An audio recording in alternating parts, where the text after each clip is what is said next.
Tədbirdə Naxçıvan Dövlət Universitetinin rektoru Elbrus İsayev Təhsil Tələbə Krediti Fondunun fəaliyyətini və universitetlə əməkdaşlığını yüksək qiymətləndirib. Rektor vurğulayıb ki, fondun tələbələr üçün yaratdığı xüsusi imkanlar nəticəsində təhsilin əlçatanlığı daha asan şəkildə təmin olunub.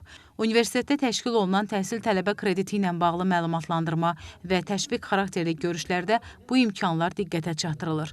Elm və Təhsil Nazirliyinin tabeliyində Təhsil Tələbə Krediti Fondu İdarə Heyətinin sədri Bəhruz Əzimov, Elm və Təhsil Nazirliyi aparatının baş məsləhətçisi Cabbar Hüseynli çıxış edərək fondun məqsədi, krediti əldə etmək üçün verilən tələblər barədə geniş məlumat veriblər. Universitetin monitorinq və qiymətləndirmə sektorunun müdiri Elgün Tağıyev vurğulayıb ki, bugünə qədər Naxçıvan Dövlət Universitetinin təhsil tələbə kreditinə 1308 müraciət olub, onlardan 1091-i rəsmiləşib. Rəsmiləşən müraciətlərin 272 sosial, 819-u isə standart təhsil tələbə kreditinə aid olub.